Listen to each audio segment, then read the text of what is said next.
क्या आपको पता है हर साल 90% से ज्यादा स्टूडेंट्स अपने किसी कॉम्पिटिटिव एग्जाम या अपने नॉर्मल कॉलेज एग्जाम्स में हमेशा फेल हो जाते हैं। और ऐसा नहीं कि उन्होंने मेहनत नहीं की, उन्होंने दिन रात पूरे जी जान लगा के अपनी पढ़ाई को कंप्लीट किया है, लेकिन उन्होंने अपनी तैयारी के दौरान सिर्फ इन कुछ छोटी छोटी बातों का ध्यान नहीं रखा है और जिसकी वजह से वह इस पूरे कंपटीशन से हमेशा के लिए ही बाहर हो गए हैं। तो दोस्तों, आज के इस छोटे से वीडियो में हम बात करने वाले हैं 3 ऐसी सबसे बड़ी मेजर गलतियों के बारे में जो हर एक स्टूडेंट्स के लिए जानना जरूरी है, जो अपने नॉर्मल एग्जाम की तैयारी कर रहा है या किसी बड़े कॉम्पिटिटिव एग्जाम की, ताकि फिर से उन गलतियों की वजह से वह अपने कंपटीशन से हमेशा के लिए आउट ना हो जाए। और दोस्तों, जो इन 3 मेजर मिस्टेक्स में से, जो इन 3 गलतियों में से जो पहली गलती है ना, वो हमें इस एग्जाम को बहुत अच्छे तरीके से एनालाइज करना, इस एग्जाम को अच्छे तरीके से समझना सिखाती है। लेकिन इनमें से जो दूसरी और तीसरी गलती है ना दोस्तों, वह हमें न सिर्फ किसी कॉम्पिटिटिव एग्जाम में बल्कि हमारी लाइफ के बहुत बड़े फेज में, हमें अपनी लाइफ के हर फेज में नई नई स्किल्स को मास्टर करना और उनका यूज करके अपनी लाइफ के हर मुश्किल से मुश्किल टारगेट को हासिल करना सिखाती है। तो दोस्तों, अब ज्यादा टाइम वेस्ट न करते हुए हम बात करते हैं हमारी लाइफ के उस पहली गलती के बारे में जिसे लगभग हर एक स्टूडेंट्स दोहराता रहता है। और वो पहली गलती है दोस्तों की सामने वाले एग्जाम की डिमांड को समझना।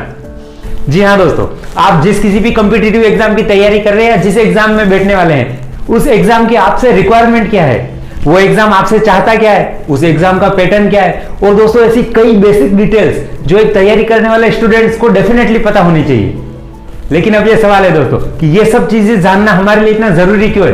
तो वो कहते हैं ना दोस्तों कि जब आप किसी युद्ध में, किसी लड़ाई में उतरते हो ना, तो वहां पे आपको पता रहना चाहिए आप किससे लड़ाई करने वाले हो। क्योंकि जब आपको आपके शत्रु का ही पता नहीं है तो आप उसकी ताकत का अंदाजा ही नहीं लगा सकते, और जब तक आप उसकी ताकत का अंदाज नहीं लगा सकोगे तब तक उस लड़ाई को जीतना, उस युद्ध को जीतना आपके लिए कभी मुमकिन नहीं होगा। उस लड़ाई को अच्छे तरीके से जीतने के लिए आपको सबसे पहले पता होना ही चाहिए कि आपका दुश्मन कौन है और उसके पास कितनी ताकत है।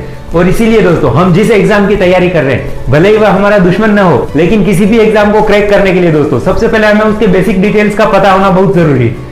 क्योंकि उन बेसिक डिटेल्स के बेस पर ही, उनके बलबूते पर ही आगे की रणनीति, आगे की तैयारी की जाती है, और उसके बाद ही हम उस एग्जाम को क्रैक करने की रणनीति पर काम कर पाएंगे।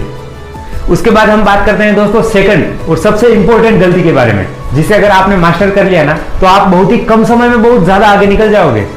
और वो दूसरी गलती है दोस्तों की अपने एग्जाम को लेकर एक सही प्लानिंग ना होना, यानी कि लैक ऑफ प्लानिंग। एक्चुअली होता क्या है, जब आप किसी कॉम्पिटिटिव एग्जाम में उतरते हो ना, तो उसका सिलेबस कुछ छोटा बड़ा सिलेबस नहीं होता है, वो सिलेबस बहुत बड़ा और बहुत ही वास्ट होता है, और वो भी आपको कंप्लीट करना रहता है बहुत ही कम समय में, with in a certain time. और इसीलिए दोस्तों, जब आप उस लिमिटेड टाइम के अंदर उस सिलेबस को कंप्लीट नहीं कर पाते हो ना, तो फिर उस एग्जाम में बैठने के बाद कोई फायदा नहीं होता है, क्योंकि आपका सिलेबस ही कंप्लीट नहीं है, तो उस एग्जाम में बैठ के फायदा ही क्या है। और ज्यादातर स्टूडेंट्स के साथ यही होता है दोस्तों, वह एग्जाम में जाने के एक दिन पहले तक भी उनका सिलेबस कभी कंप्लीट ही नहीं होता है। और जब सिलेबस ही कंप्लीट नहीं हुआ है तो आप उस एग्जाम को अच्छे तरीके से कैसे डील कर पाओगे।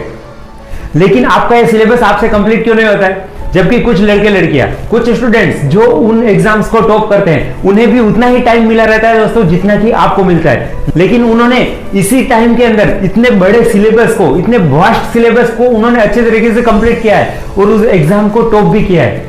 और वो इसीलिए दोस्तों कि उन्होंने उस एग्जाम को लेकर, उस सिलेबस को लेकर बहुत अच्छे तरीके से पहले प्लानिंग की है और फिर बाद में उस प्लानिंग को उन्होंने अच्छे तरीके से एग्जीक्यूट किया है। और दोस्तों, यही एक बहुत बड़ा फर्क होता है उन टॉप के स्टूडेंट्स में और एक नॉर्मल स्टूडेंट्स में। वो सभी स्टूडेंट्स एग्जाम की तैयारी करने से पहले बहुत अच्छे तरीके से प्लानिंग कर लेते हैं, और जिसकी वजह से ही वो बाद में बहुत ही कम समय के अंदर उस पूरे सिलेबस को कंप्लीट कर लेते हैं।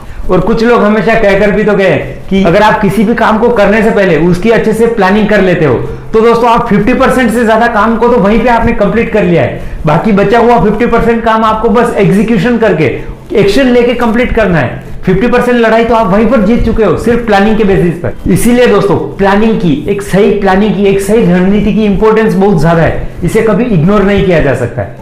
और इसीलिए आप किसी भी कॉम्पिटिटिव एग्जाम में बैठने से पहले उसकी सही तरीके से प्लानिंग करके आप बहुत अच्छे तरीके से उस एग्जाम की तैयारी कर सकते हैं और पूरे कॉन्फिडेंस के साथ उस एग्जाम को डील कर सकते हैं।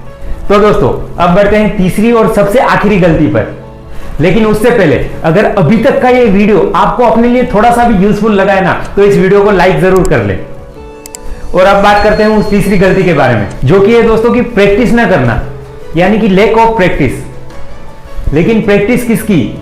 आपको पता है, हर एक एग्जाम में थ्योरेटिकल एज वेल एज सम न्यूमेरिकल, मैथमेटिकल टाइप के क्वेश्चंस भी रहते हैं, और अगर आप सिर्फ सिलेबस को पढ़कर थ्योरेटिकल चीजें पढ़ के एग्जाम में चले गए ना तो कुछ नहीं होने वाला दोस्तों, बल्कि आपको हर एक एग्जाम में बैठने से पहले उसके मॉक टेस्ट देने पड़ेंगे, आपको बहुत सारे क्वेश्चन सोल्व करने पड़ेंगे। और जब वो चीजें, वो सवाल बार बार आपके हाथों से निकलेंगे ना तो आपको उन काम में एक एक्सीलेंसी आती जाएंगी और तभी आपका उस पर कॉन्फिडेंस बिल्ड होने लगेगा दोस्तों। क्योंकि दोस्तों ये प्रैक्टिस एक ऐसी आदत है ना जो कि न सिर्फ किसी कॉम्पिटिटिव एग्जाम में बल्कि हमारी लाइफ के हर फील्ड में बहुत बड़ा इंपॉर्टेंट रोल प्ले करती है। क्योंकि जब भी हमें किसी भी स्किल में मास्टरी करनी है ना या किसी भी नई हैबिट को अपनी लाइफ में एडॉप्ट करना है तो हमें वहां पे सबसे ज्यादा प्रैक्टिस की ही जरूरत पड़ती है। क्योंकि जब तक हम उस चीज की या किसी भी बात की प्रैक्टिस नहीं करेंगे तब तक हम हमारी लाइफ में उस चीज को एडॉप्ट ही नहीं कर पाएंगे। इसलिए ये प्रैक्टिस का सेम रूल हमारी लाइफ की तरह ही उसी कॉम्पिटिटिव एग्जाम में भी पूरी तरीके से लागू होता है। और जब आप उन क्वेश्चंस की, सिलेबस की बार बार प्रैक्टिस करेंगे, नए नए क्वेश्चन सोल्व करते रहेंगे ना तो आप उस एग्जाम्स को बहुत कॉन्फिडेंटली तरीके से हैंडल कर पाएंगे।